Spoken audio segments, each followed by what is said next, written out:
Plusieurs l'ignorent, mais nous avons la chance de vivre assez près d'une des plus vieilles chaînes de montagnes du monde. Je parle bien sûr des reliefs de la région de Charlevoix. Ce magnifique paysage géologique a été façonné par la fonte d'énormes glaciers pendant plusieurs périodes glaciaires. Notre but dans ce voyage de 5 jours n'est donc pas de faire du gros hors-route dans de la boîte, mais bien de partir à la découverte des plus beaux panoramas du Québec. Notre périple commence tranquillement dans le parc de la Jacques-Cartier. Anne-Marie a déjà reçu son bienvenu des moustiques jusque sur le bord de l'œil. C'est tellement gentil, merci Mathieu. Ouais, c'est le fun. On dort bien là-dedans. C'est tout inclus. Tout inclus. Y a-tu l'eau chaude? Oui, satellite.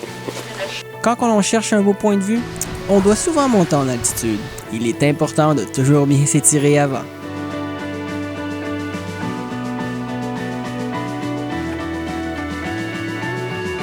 La montée n'est pas de tout repos, mais les panoramas en valent la peine.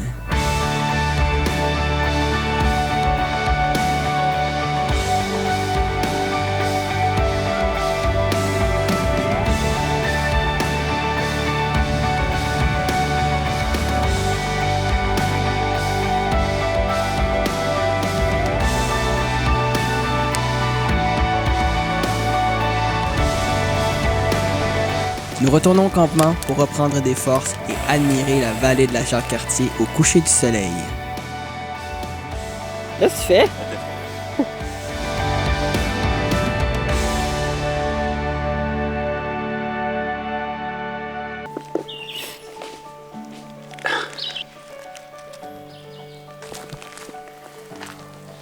Après un petit sauvetage d'un polyphème d'Amérique, nous prenons la 175 Nord jusqu'à l'étape.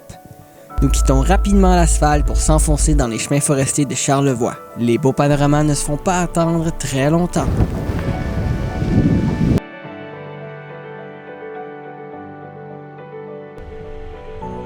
Autour du parc des Grands Jardins de nous éblouir, ce qui nous mènera jusqu'à l'accueil de la ZEC des Martres. Tu as un peu de place toi partout? On va aller voir. Non, ma job c'est de filmer. Un petit défi technique nous sépare d'un des plus beaux bivouacs que nous ayons eu. Le chemin principal étant trop garni de grosses roches, nous optons pour le chemin alternatif. Plus mou, moins large, mais sans roches.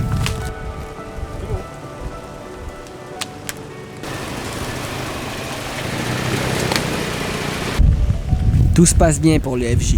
Autour du Xterra. Ce n'est pas un test très scientifique, mais le Xterra a eu à quelques moments une roue qui le touchait plus au sol, contrairement au FJ qui a gardé ses 4 roues en contact sur le terrain tout au long de la descente.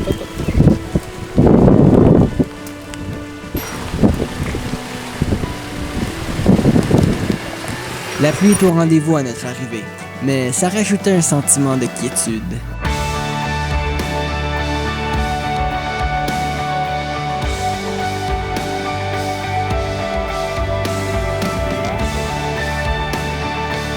Après une courte nuit brassée par les forts vents, nous devons remonter le terrain accidenté.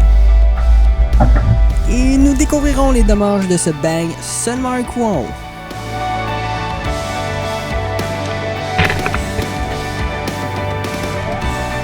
Rien de trop grave. On appelle ça de l'expérience.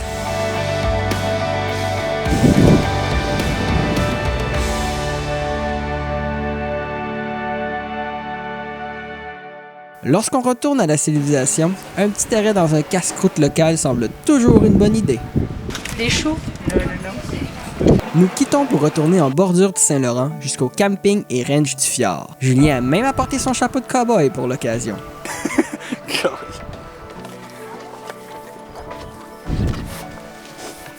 Oui, ils achètent mon pain.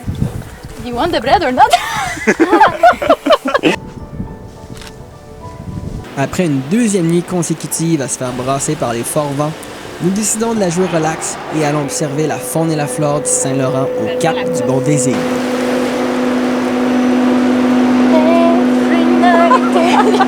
Quoi de mieux que du bon air marin? Nous avons la chance d'apercevoir un phoque et une baleine au traversier du retour.